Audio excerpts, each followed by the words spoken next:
Hey guys, welcome back to my channel. Today I'm going to be taking you on a tour of my whole studio. I did this in 2022 and then a guitar-specific tour in 2024, but I've bought some new gear since then and wanted to update you guys and hopefully get through as much gear as possible individually. It might take a while, as you can see. I've got quite a lot of stuff. So I'm going to start over here at my desk where I record my covers. I use a Mac and I use Yamaha HS7 monitors. I use a pedal board below my desk. I used to have a larger pedal board, but I couldn't really use it for my covers sitting at the desk. It was elsewhere and I couldn't access it with my feet. So I split it up into two smaller boards, one over by the pedal steel now.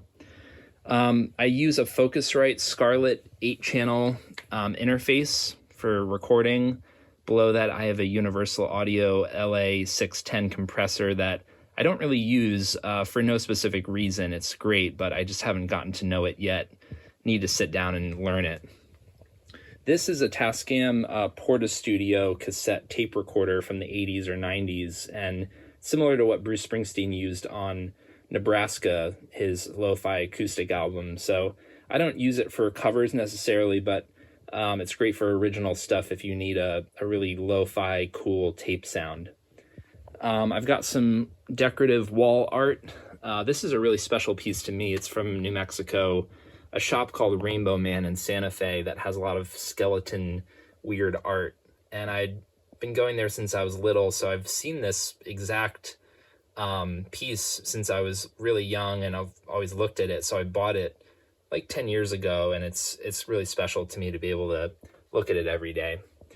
To the right of my desk, I have some Hindu art. Got some more up there in the banjolele. And this harmonium, which is from the 60s, it's a national brand harmonium. Unfortunately, the foot pedal does not work, but it's really cool. You can press a chord with one button on the left and then use the keyboard on the right. Get that we can work it out kind of sound, although it's a bit cheaper sounding than a nice Hofner style or whatever John Lennon used for that. And as you can see, the harmonium is housing a lot of my guitar pedals. Yeah, I like to keep everything out on display and accessible. It just looks cool. And this is a tangent, but this mug is actually very special to me. I got it in New Mexico as well at Norman Petty Studios, which is now a museum. It's where Buddy Holly and Roy Orbison recorded a lot of their songs. And now it's a museum. And the docent, Kenneth Broad, who recently passed away, unfortunately, he was such a sweet guy. He gave me this mug, which had been sitting since the 50s in the kitchen of the studio. So there's a small, maybe good chance, actually, that Buddy Holly drank out of this mug. And that just blows my mind that I got to keep that. So thank you, Kenneth. As you can see, there's a lot of acoustic panels around the walls.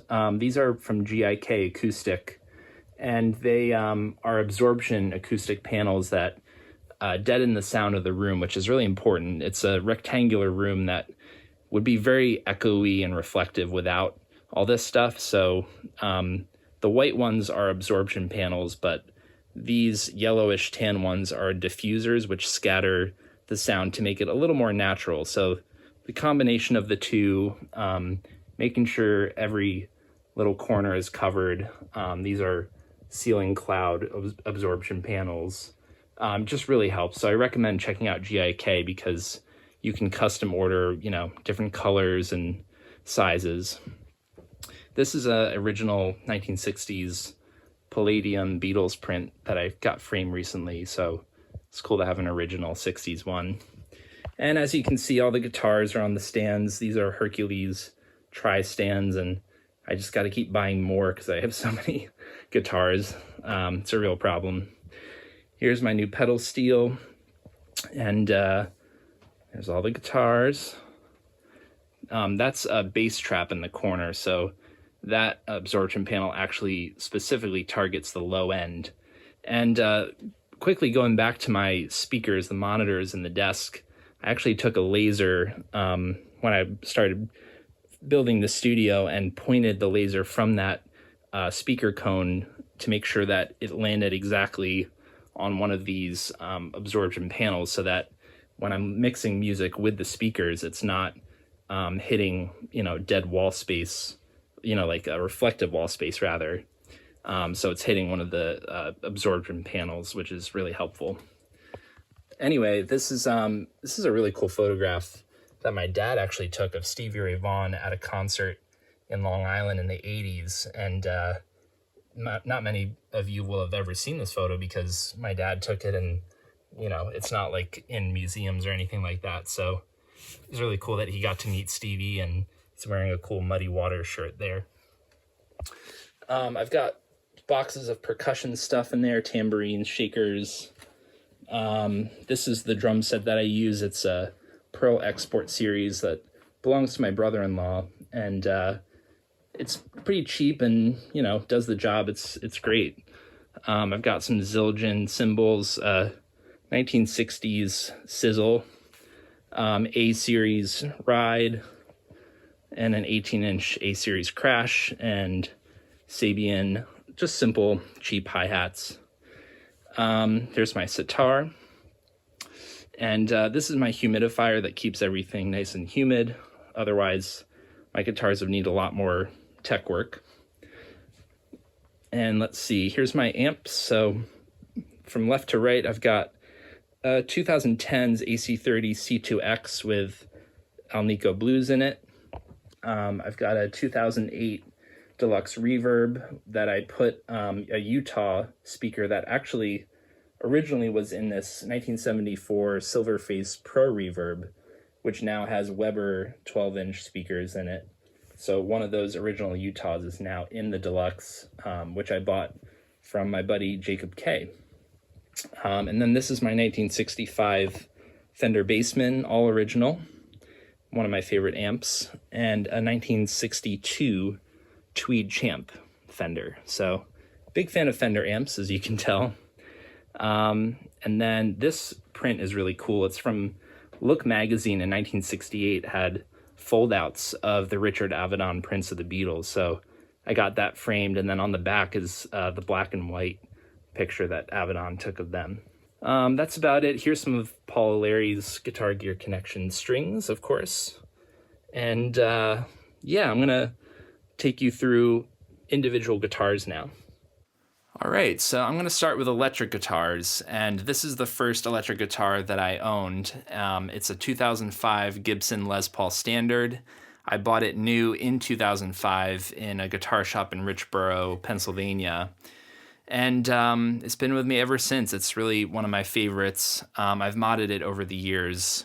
It now has aux 4, low wind, Alnico 4, PAF pickups in it.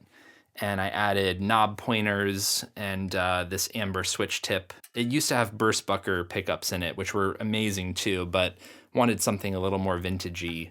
Otherwise, it's all original. I remember that day I went to the guitar shop and knew that I was going to be buying my first electric. So it was between an SG Standard and this Les Paul Standard.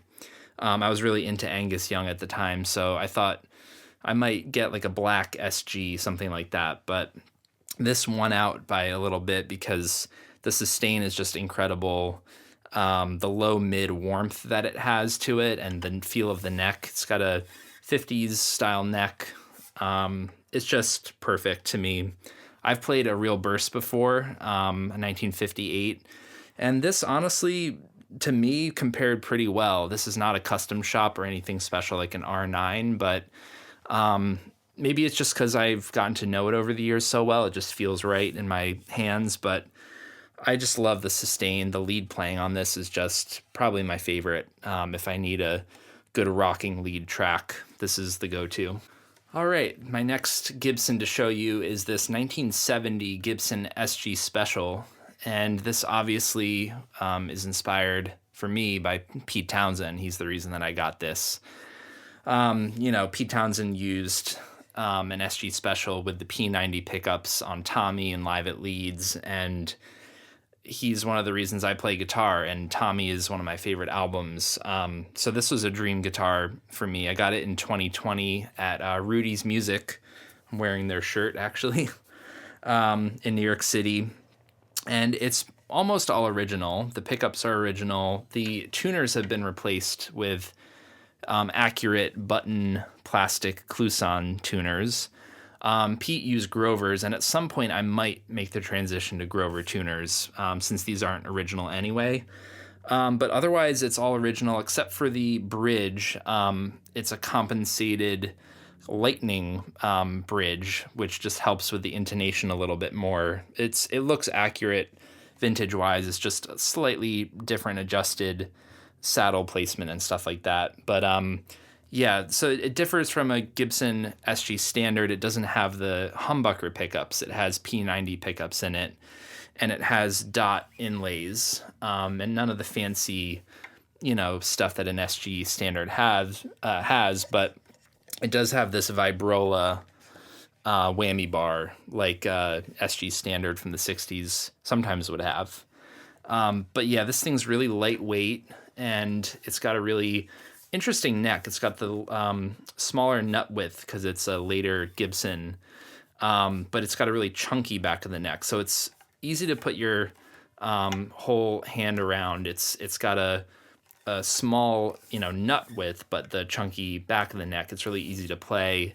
It's got the volute, which is like, it helps prevent headstock cracks. So they started doing that in 1970. And yeah, the pickups are really hot in this. It's just got a really great sound. Was always a dream guitar of mine, so I still can't believe I got to use this thing. It's just, yeah, it's my Pete Townsend dream guitar. Okay, next is an Epiphone. So we're moving from Gibson to Epiphone, and this is a Casino, Epiphone Casino hollow body that I got off of Reverb from Chicago Music Exchange. And it's a USA model from 2021. So the weird thing about the USA models is the inlays are backwards. The trapezoid inlays are reversed, and I guess they just wanted to do something a little unique with them.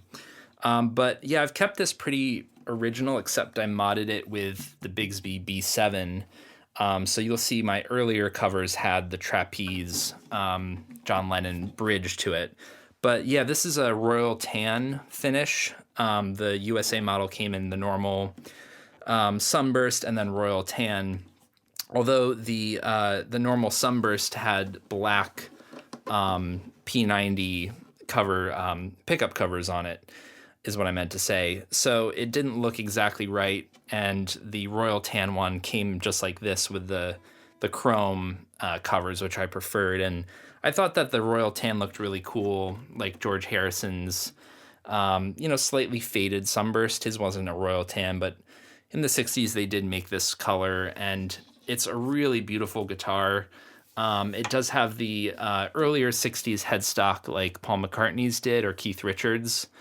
And yeah, it's just an awesome P90 guitar, different from the SG because it's hollow body. And yeah, obviously needed this for Beatles covers, and it's treated me very well. I think I've used this probably more than any guitar on my channel because of, the Beatles. All three Beatle guitarists, Paul, George, and John, all used a Casino. All right, my last Gibson / Epiphone related sort of guitar is this Epiphone Sheraton.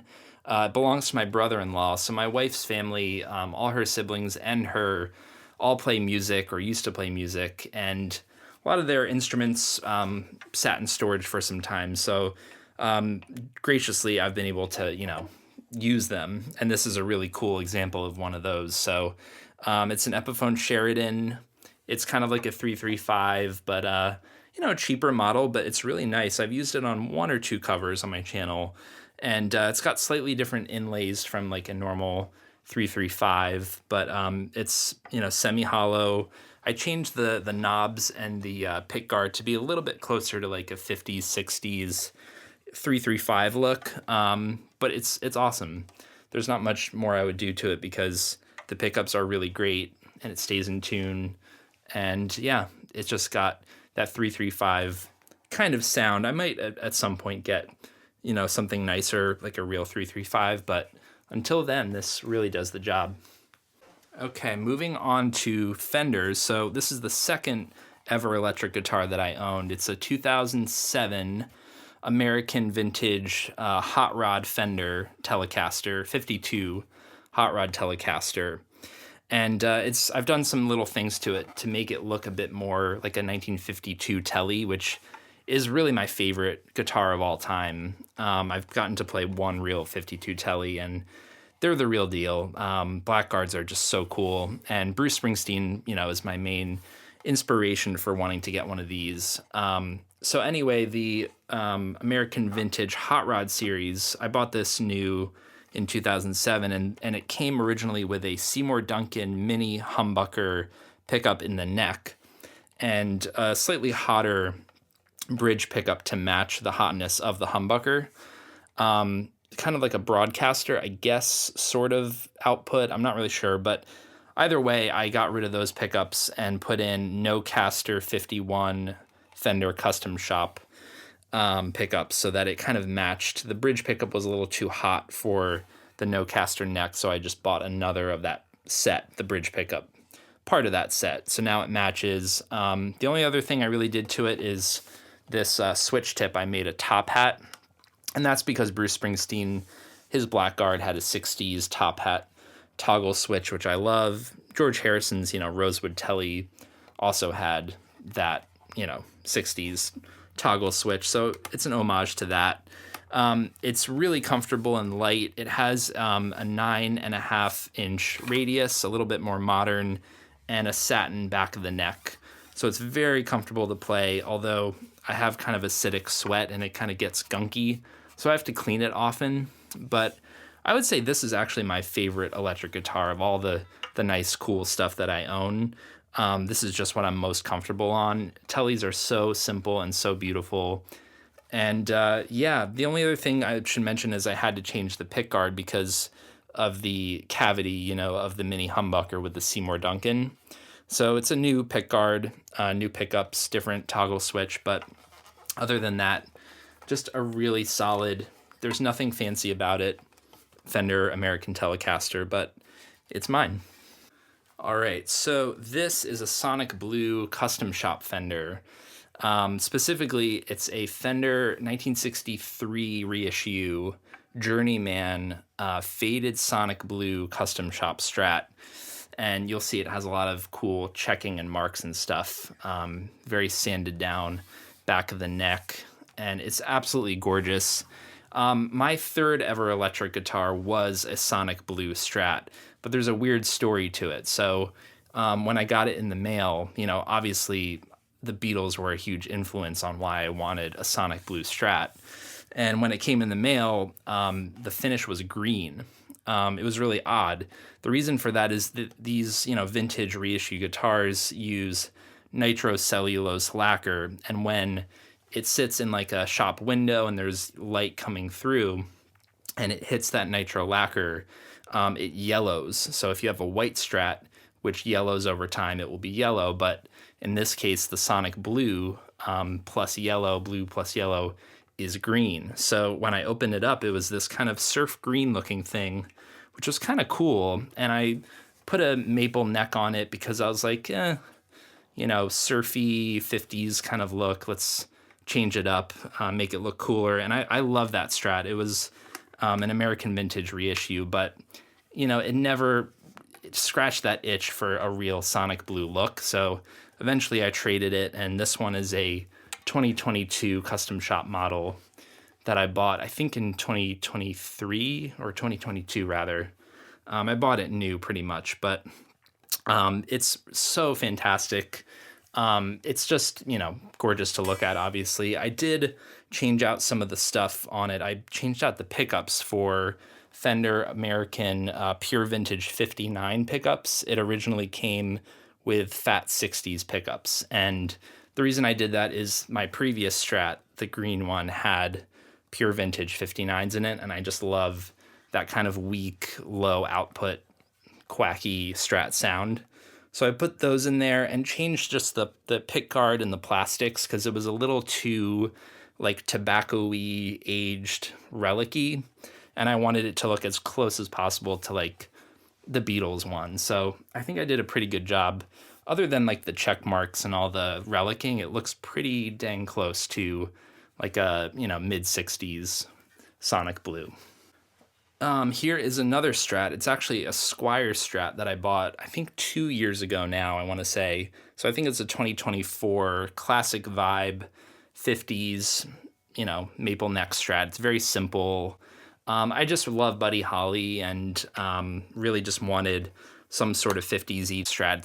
And this was a really cheap, nice option, and I got to upgrade it a little bit to make it play better than just the normal Squier. So I got new tuners on there. It's smoother. I think they're Godot, I want to say, tuners, and they're just a little bit nicer. They stay in tune better. It was a little too stiff. I also changed the pickups to the pure vintage 59s because I just love that set so much. So they actually, this and the Sonic Blue Strat have the exact same type of pickups in them. So it's interesting to hear that difference. And similarly to the other Strat, I changed the plastics, like the knobs and the switch tip and stuff, the pickup covers, to just look a little bit more 50s accurate instead of too yellowed or whatever. Otherwise, it's all original, and it's a little glossy. It's a Squier. It's not like as nice as a real Fender, but it plays great, and I've used it on my channel, and we'll definitely continue to do some Buddy Holly cricketsy kind of stuff on it because it's great. So this is a real vintage guitar. I'm moving on to Gretsch's now from Fender, and this is a 1967 Gretsch Tennessean. So George's was a 1963, and this is a 1967. So it has the nameplate on the headstock. It's got kind of more of a walnutty finish to it, or as Mark Agnesi likes to call it, poopy brown. But yeah, this is my fourth electric guitar that I ever owned. I got it at the Philly Guitar Show in 2018, and it was a reasonable price and played great. The Bigsby stayed in tune, and the binding, didn't have too many issues. So overall, it's just a really nice vintage specimen. Tennesseans are great because they have Hylatron single coil pickups in them, so they're very twangy and unique. At the time, I was kind of looking for like a Gretsch 6120, but they're a little out of my price range and hard to find. And I thought about country gents, or at the time I didn't have a casino, so I was kind of up in the air of what I wanted, but saw this thing and immediately gravitated toward it. So it's pretty much all original. The only thing is, I guess I put Paul Larry's guitar gear connection strings with those fuzzy yellow ends on them, and it plays great.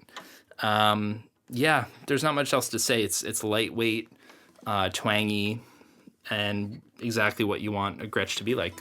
Okay, so this is an actual Gretsch 6120 that I bought last year. It's from 2019. It's a V59 Vintage Select Series, Japanese-made Gretsch, and the 6120 is a model that Pete Townsend and Neil Young used, and similarly to the SG Special that I showed you, it's been a guitar that I've always wanted since I was little, and watching Pete Townsend play them made me really want to get one.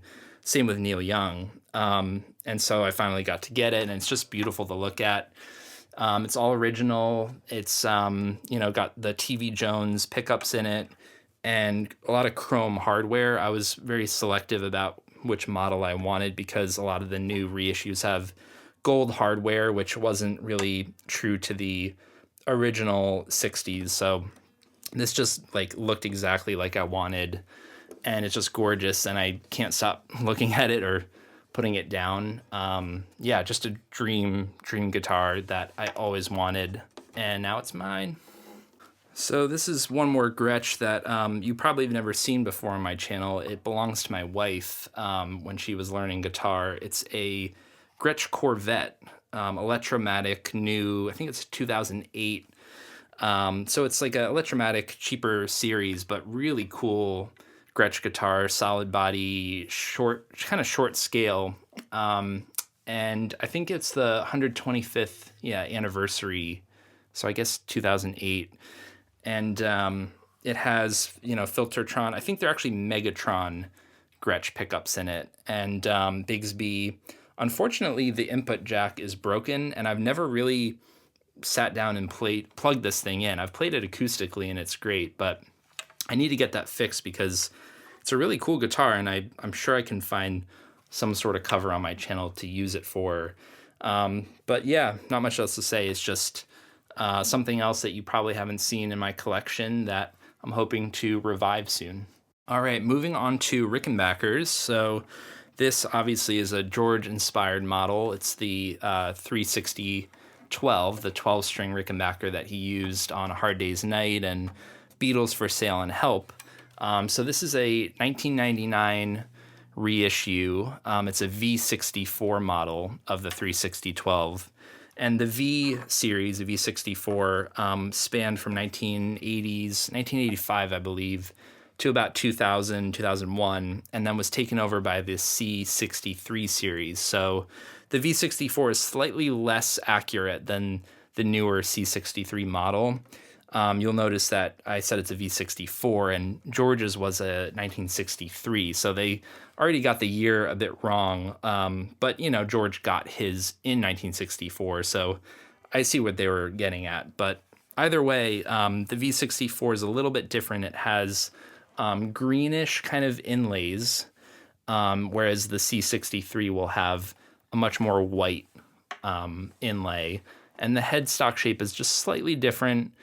So it's very, very close to George's, and I got this in 2021, and the only thing I really did to it was put scatter wound Rickenbacker toaster pickups in it.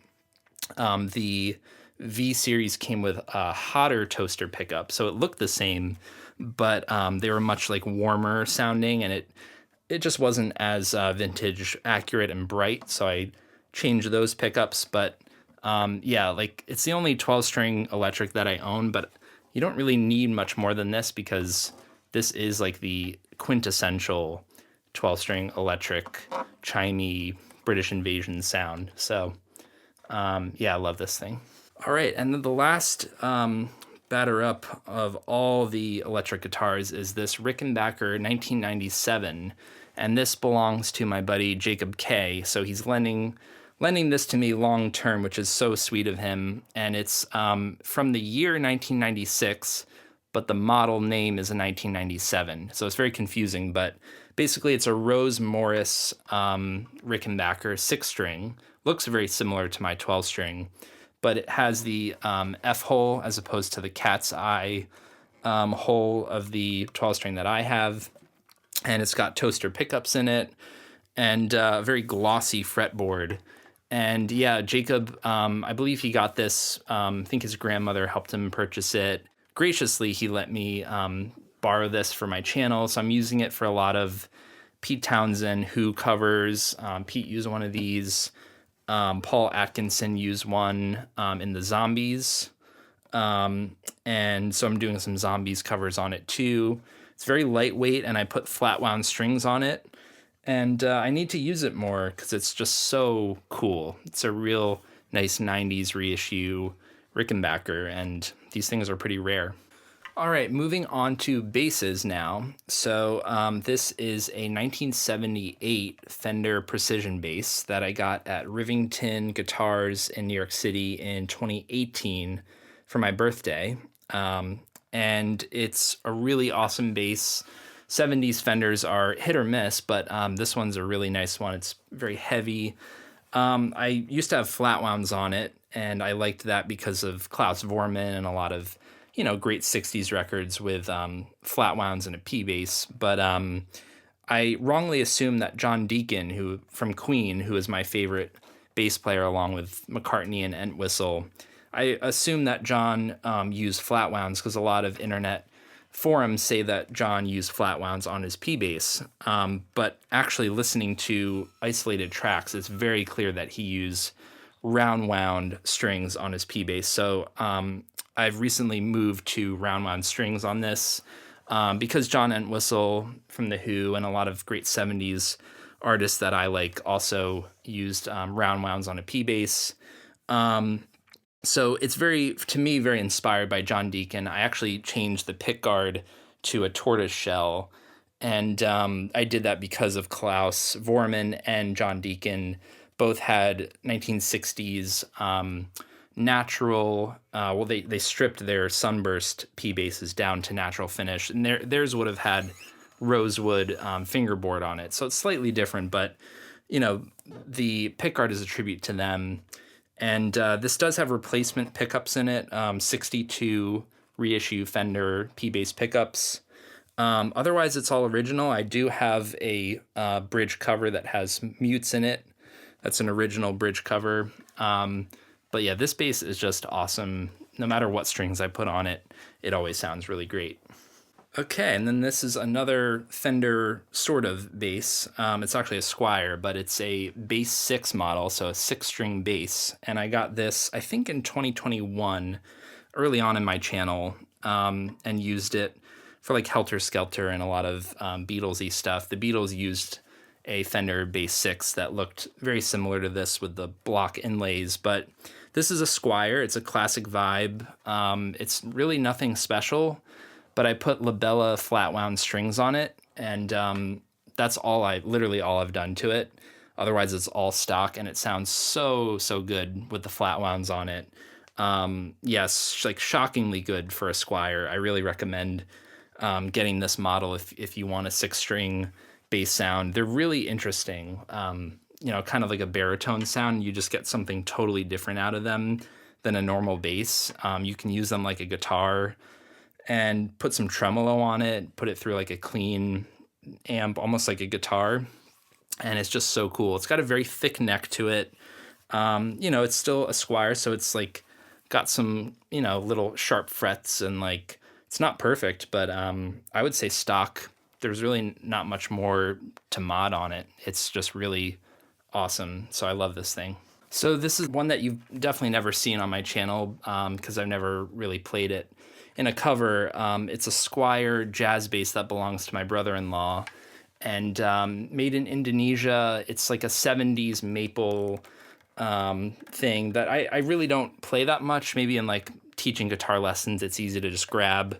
Has round wounds on it, and it sounds really nice. I just don't really see a need for it for covers unless I happen to know some sort of like 70s band that used this exact model, but nothing wrong with it. It sounds great. It's got some sort of like active Seymour Duncan pickups in it. It's heavy, and it sounds really nice. Okay, so this is a real 1970s Hofner bass, and I got this last year. It's actually a really crazy story. A friend of mine shipped me this bass, surprised me out of nowhere, and just sent it to me. And I came over to my studio and saw a big box, and I had no idea that this was going to happen. So he had been playing in a Beatles tribute band for 20 or 30 years, and used this live a lot. And it was very special to him, and he wanted it to have a good home because he wasn't playing it much anymore. It's so insane. And it's, real 1970s Hofner bass. It has the metal tuners. It has the gold headstock logo. So that helped me kind of determine what year it was. There's not a real serial number on these things, so you have to look at the parts and figure out like what the specs are. And I've narrowed it down to about 1975 or 76 based on that headstock logo, and then other factors like the knobs and the switches. I've actually modded the knobs to have the teacup look. So they came with black knobs, but I wanted the McCartney look to them. And this has blade pickups in it. So starting in 1967, they moved from the staple humbucker pickups like McCartney had to these even hotter humbucker, really bright, loud sounding pickups. And yeah, it plays awesome. I recently put pyramid flat wounds on it, and it's super lightweight, original pick guard, original everything except for the teacup knobs, really. And yeah, still one of the nicest things ever that somebody's done for me. It's just unbelievable how generous people can be, and I love this thing. Okay, moving on to acoustics. So this is one of the first acoustics that I owned. My first acoustic guitar was a Martin 000 X1 cheap, but it's still a Martin. And I still have that back in my parents' house, but not here today. After that, I upgraded to this. Around 2011, I got this, and it's a 1969 Martin 0018. So it's a beautiful, beautiful, small, super lightweight acoustic guitar. Very like medium size, smaller than a triple O, smaller than a Dreadnought. But it's really nice for finger picking. It has a beautiful woody sound, real Brazilian rosewood fingerboard. And I think I did put I think it's an LR Baggs I-Beam active pickup in it. So that's really the only mod. And the pickguard did peel off. So it's seen some days. This is a new pickguard, but it's got a really nice kind of V-neck to it.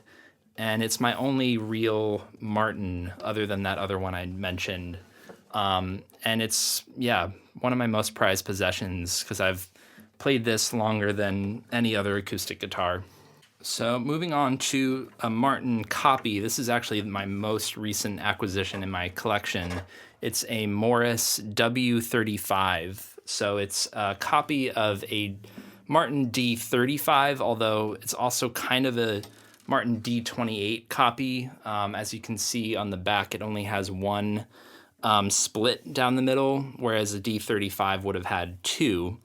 It does have a bound fingerboard like a D35. And I got this last year at Strawberry Fields Vintage in Woodstock, New York.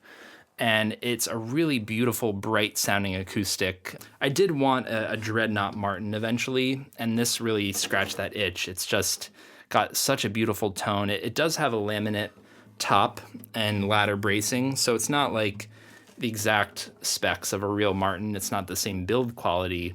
However, it's just a really beautiful Japanese 70s copy of a Martin, and it's going to serve me well for doing like a lot of Neil Young, like Beatles White Album stuff, McCartney solo years, all that stuff. Everyone used a Martin D series, like 18, 28, 35, etc.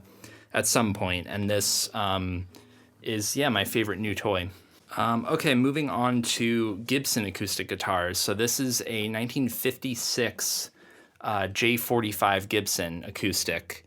So one of the oldest acoustics that I owned, and it's probably my favorite, I would say, at least tonally. It just sounds incredible. I got this in Nashville in 2018. This one is very beat up. You can see a lot of wear on the neck, but it is all original except the tuners, which are Clouson tuners. So what you would see on a J160 or a Les Paul, J45s would have come with white button tuners. And this is pre-adjustable saddle. So sometime in 1956, they moved to a different bridge. So this is a really coveted, amazing acoustic. It's really beat up. It plays really nice. I've played some similar era, like 57 J45s and later 60s, and a lot of those were very clean models that didn't have the wear that this does, and it sounded very different. So the fact that it's so beat up and worn does add something to the quality of the sound, similar to Lennon stripping all of his guitars and saying they breathed a little better. I believe that now, because this one breathes really nice, and it's unfortunate I don't use it as much on my channel anymore since I got the J160, but I would say it's still my favorite acoustic that I own. Okay, so this is one of the cooler guitars that I own. It's a 1966 Gibson J160e. So Beatles fans will absolutely love this guitar, and a lot of other people will not know what the hell it is.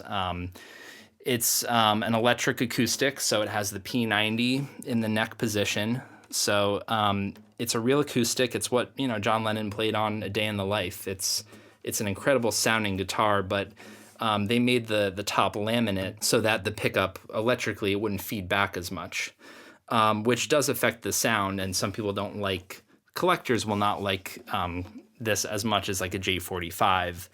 However, it's such a Beatle-y, amazing, weird, specific sounding guitar, and similar to the J45, this does have replacement vintage Clousons on it. Other than that, it's all original, and it's in this amazing cherry sunburst finish, original finish. And nothing else has really been done to it. I got this in 2023, and it's a 1966, so it has a thin nut width, and it has a super thin profile neck. So it's almost like playing an SG. It's incredibly smooth and tiny little neck.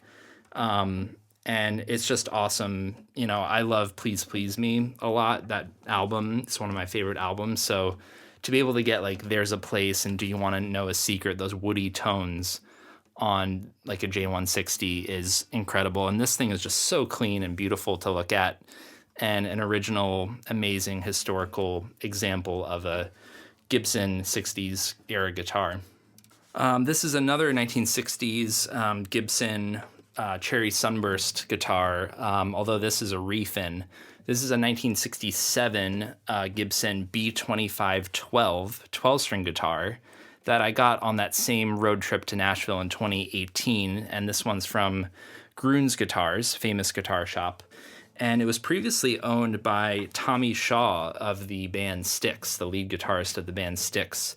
I'm not sure when he owned this or what the story is, really. If anyone has information about it, I actually would really love to know. But it's been modded a little bit. Refin, cherry sunburst looks really nice, and it has a pickup added. It's some sort of like microphonic pickup. It's like a microphone inside, so it's passive, which I don't use too often. But this guitar is just incredible. When I got it, it had some issues, and I had to take it to the guitar tech, who said it would take a lot required to make it play again. And even with its issues, I knew that there was something special about this guitar. It's just a really beautiful, rich sound to it. And so I went all in and fixed it up. And so I wanted to thank Doug Proper for really fixing this thing up. Yeah, really beautiful looking guitar, but even more than that, beautiful sounding. It's a small body, the B-25 series, but it plays beautifully, and yeah, I just love this thing. Okay, here's the last vintage Gibson acoustic that you'll see, and it's one that you definitely have not seen on my channel. It's a 1960s Gibson LG-0, so it's a very small student model acoustic, but it is from the early 60s. I'm not exactly sure what year the serial number has been scratched off, but it belongs to my sister-in-law, and it's been sitting in storage for a long time, and I only recently discovered that it was around. So it's a new addition for me, and it's really beautiful. It's a bright sounding acoustic. Okay, so this guitar is kind of Gibson adjacent. It's a 1970s Ibanez Jamboree model, and it's a Japanese 70s copy of a Gibson J200, which is a really great guitar that I started to want to own once I learned, you know, George Harrison used one, Everly Brothers, Bruce Springsteen, Pete Townsend, all my favorites really used a J200 jumbo, super jumbo model. So this is like a cheap copy of one. It's not going to sound as good as a real Gibson model, but it's really great. So it's a mid-1970s Ibanez. Good copy, although it's got different woods than the real J200, which has like a maple top. It's very bright sounding. So this is mahogany, and it's a little bit different, but I love it. I use it on my channel a lot for, you know, Beatles stuff and The Who. And I got this in 2022 off of Reverb, and it's got a beautiful pickguard to it. It's a really beautiful looking guitar, and it does sound really great. You know, George has had the adjustable saddle, similar to Pete Townsend with Tommy. So theirs had a different bridge, but I love this guitar. I bring it everywhere I go, and it's really easy to play and got a very thick neck. All right, moving on from Gibson acoustic land, this is a Framus Hootenanny 12-string acoustic guitar, and I got this last year from Framus themselves in Germany. So they finally reissued the Hootenanny after 50 years. It was famously played by John Lennon and George Harrison and some other 60s artists. And it's a great sounding, small-bodied 12-string acoustic. And so Framus sent me one and I demoed it. So check out that video if you want to learn more about it. But essentially it's, you know, a real cool Beatle guitar that most people don't get to own because the originals are very rare and expensive now. And it sounds incredible. It's got a very wide classical flamenco kind of neck. It's made in China, but honestly, it's one of the best made in China guitars I've ever played. When it shipped to me out of the box, it was still in tune.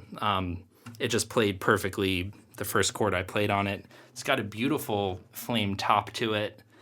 And yeah, it's obviously handy for Beatles covers, but honestly, other stuff too. It's got a very folky sound compared to the B-25-12 Gibson. So it's a different flavor of 12-string and very woody sounding. And so I wanted to thank Framus again for sending this to me. All right, this is a weird guitar that you probably have not seen. It's not been on my channel. It's a 1950s unknown brand, unknown guitar that my wife and I picked up at Matt Umanov's in New York City before it closed down. And we just thought it looked really cool. It's, I don't know much to say about it. It doesn't really play very well or stay in tune. Maybe one day I'll fix it up better, but really it's just pretty to look at. A really cool decorative kind of piece. Very, very small acoustic body. Doesn't really have anything to signify what brand it is. So if you happen to know what this is, I would love to hear, because it's a really cool looking piece. Very round neck. I hope to get in playing condition someday. Okay, this is another guitar that you probably haven't seen, although I did use it once on my channel for my cover of Handle with Care, because I thought it looked a bit 80s or more modern and different from my vintagey acoustics. So it's a Mitchell MD100, and there's nothing much to say about it. It belongs to my wife, and I use it a lot for my guitar lessons. I find that it's just a really solid, easy acoustic. It stays in tune. It plays great. It's some sort of dreadnought, and I love the blue finish on it. So I do use this often at home, just to pick up a guitar, write stuff on it, and it will definitely make an appearance at some point again on my channel. But yeah, Mitchell MD100, solid, cheap acoustic if you want one. Okay, this is a resonator guitar. This is a Dorado resonator. Dorado, I guess, was a 1970s offshoot brand of Gretsch. And it's a really cool resonator that my guitar tech Will Van Sice set up for me. He, was maybe going to even throw it away. It was kind of a trash heap guitar that we revived together. And I don't really name my guitars, but he affectionately names this the Oh No Bro because of its Dobro model, and also because I wanted it to be like the plastic Ono band guitar that John Lennon played with a pickup. So Will nicely added a neck pickup. It's a Taisco Japanese 70s single coil pickup with knobs that we added. So I like to keep this in open E for slide George Harrison stuff, but you can also play it electric. And I've used it a few times on the channel. It's really great. So thank you, Will, for the Oh No Bro. Okay, we come to the end of acoustic guitars, so this is the last one I'll show you, and it's a Admira Irene classical flamenco guitar.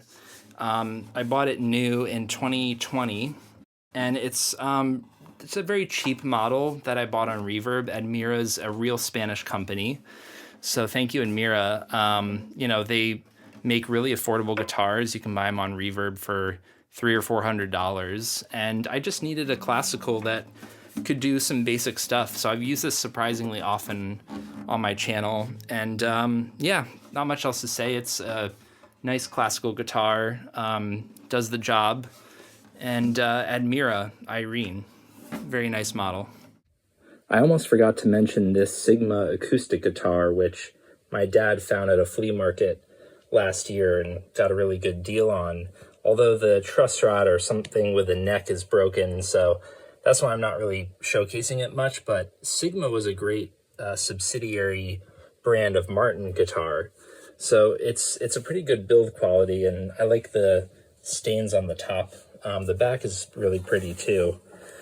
But unfortunately, yeah, it's not really working very well at the moment, so hopefully one day. Okay, moving on to some more miscellaneous folk kind of instruments. We've moved on from guitars now. So this is a 6-string banjo that belongs to my wife. It's a gold tone 6-string banjo. It's very heavy. I haven't played it much before, but I wanted to show it to you. I could use this for some Neil Young stuff. It was bought at Matt Umanov Guitars a long time ago, probably like 15 years ago now. And yeah, it's you know, tuned like a guitar, but it's a banjo. So maybe one day, like a cover of Old Man by Neil Young that used a 6-string banjo. It's easy to play because it's guitar tuning. So maybe one day. Okay, so this is another Matt Umanov guitar. Rest in peace, Matt Umanov Guitar Shop. So this is a 1959 Fender lap steel that I bought in 2017 at Matt Umanov, and it's a Fender Champ model lap steel. It has a pickup in it that is probably like a Duosonic rather, or Music Master Mustang type Fender pickup in it. The earlier 1950s Fender Champ lap steels had Telecaster like bridge pickups in them, which is really cool. Keith Richards' famous Macabre Telly, he put an actual Champ lap steel pickup in the bridge. So unfortunately this isn't that, but it's still really cool. A real 1950s Fender pickup in there, and it's got a really cool like golf turfy back to it. All original, and I like to change the tuning a lot. I used to play more in open G tuning, but these days more open D or open E, and someday I'll definitely do For You Blue on this thing. So it's very bright sounding because of this pickup, so I like to roll the tone knob back a bit, and it's just really cool. It came with an original tweed 50s case too, so one of the oldest Fender instruments that I have. Okay, here is one of the more interesting pieces that I own. It's a Huron Roy travel sitar, and I got this in 2023, I believe, at the Music Inn in New York City, which is a famous folk music shop. And it's a small size sitar that has guitar tuners on the headstock, which doesn't look as cool as a real sitar, but it's very easy. And Huron Roy is one of the best in terms of the sitar brands. It's a cheaper model, so it's a great brand, but a very cheap, affordable model. I did my Norwegian Wood cover on this, and I had to tune it up to E to match the pitch of the recording, and it was not very good for the sitar itself. The strings broke. So I'm going to put it back into C tuning and fix it up a little bit and just get it playing. I don't play sitar very well. I would really like to, but it's a very difficult instrument. But I mean, it's a beautiful looking thing and very fun to record with if you need a, kind of psychedelic 60s sound. This is really, really cool. So this is an interesting little piece. It's a banjo-lele made by Slingerland, which is a drum company, and it's from the 1920s or 1930s, and it's a family heirloom of mine. So this would sit in my grandparents' house when I was growing up, and I would, before I even knew how to play guitar or anything, I would just go and pick it up and strum on it, and it's not playing very well. It's kind of broken and unfortunately not in great playing shape. I hope to find somebody who can get it playing better, but it's a family heirloom. My great-grandfather's brother, I believe, played this, and he fought in World War I. So it's a very special thing to me, real, I think, deerskin top, head rather. And yeah, I would like to be able to use it because Brian May of Queen used banjo-lele on Good Company and songs like that. And I love playing the ukulele, so hopefully one day it'll get in better playing shape. This one is probably the most hilarious instrument that I own. It's a Spam-jo. So it's a banjo with one string with a Spam can attached to it. And it's funny. I mean, I haven't really used it seriously, but I like to say I own a Spam Joe. My grandparents got this for me, and I believe it's made in North Carolina. There's a name, Henry Hoover, if you guys want to look him up, if you want a Spam Joe for some reason. I used to eat a lot of Spam before I stopped eating meat. So maybe that's an homage to my former days, but it's cool. Spam Joe. Okay, this is a ukulele that belongs to my wife. It is a Cordoba. It is a 15 cm model. Nothing much to talk about with it because I didn't own it. I don't know much about it, but I do play it often. I love playing the ukulele. I've been to Hawaii. Obviously, George Harrison loved ukuleles too. And this is just a very standard, small, nice, cheap ukulele. So I will use it at some point on my channel. I have other ukuleles, but yeah, I do play this quite often. Okay, this ukulele is actually mine, and I bought it in Hawaii in 2005. It's a Melee brand ukulele, and it's an interesting uke. I don't know if it's a baritone necessarily. It's kind of a normal ukulele, but the low string G is an octave lower than most normal ukuleles would be. So it's actually, when you play it, it's more like a real guitar capoed at the 5th fret. Whereas most traditional ukuleles, this first string will be an octave higher. So the order of the strings isn't low to high. It's kind of high and then low, high, if that makes sense. But yeah, I bought this in Maui, and I love it. It's one of my favorite instruments I own, but do need to get it playing a little bit better. The bridge snapped off at one point and had to re-glue it. But I love playing this thing. I love that it came from Hawaii itself. So this is my mandolin. It's a big Muddy mandolin. I think they're made in North Carolina, somewhere down south. And I got this in 2011. My grandparents got it for me for my high school graduation. And the model is an M-0. So it's got a kind of teardrop shape to it. It's not like the other mandolins that are a bit more ornate, but it has a great sound to it, and I've been playing it a lot for the past 15 years now. So Big Muddy, I would definitely recommend, if they're still around, getting one of these. They're really fantastic mandolins, and I love to play mandolin. I haven't done it on my channel, but I do play quite often, and maybe some Led Zeppelin mandolin covers in the future. Here's one more mandolin that belongs to my mother-in-law, actually. It's a Washburn mandolin. The the model number, rather, is M118SWK. Said it's made in China. It's somewhat new, I guess about 10 years old now. So I do play this sometimes. I prefer the Big Muddy overall, but this has a bit more of a traditional mandolin sound and look. So I do like to play this as well. Okay, this is an auto harp. I got this for my wife because she loves folk music. It's a 1959 Oscar Schmidt auto harp, which is a popular brand. It's a little wonky. There's one of the buttons sustains even when you don't press it down, I think. So it's not working perfectly, but it's got a great sound, and I did use it on my My Sweet Lord cover.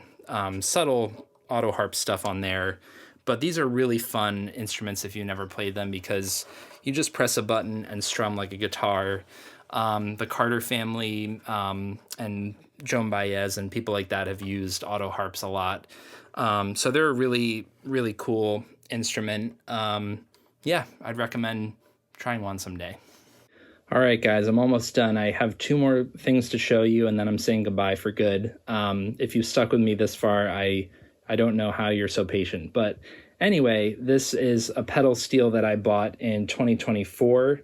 It's a Sho-Bud Maverick from the 70s. It's a very basic model, but Sho-Bud is a great brand, one of the original pedal steel brands, and it's a very difficult instrument with 10 strings, a weird tuning, and levers and pedals, and you look a bit like Dick Van Dyke and Mary Poppins, you know, playing with every single limb and every part of your body at the same time. It's really difficult and funny, but it's a great sound, and I'm slowly getting better at it. So I plug this into my Fender Pro Reverb usually, because that's a really nice, clean amplifier. You don't want a distorted amp usually for pedal steel, although it can sound really cool that way as a specific effect. And I plug it into that smaller pedal board, and yeah, it's a great sound. And then lastly, this fiddle.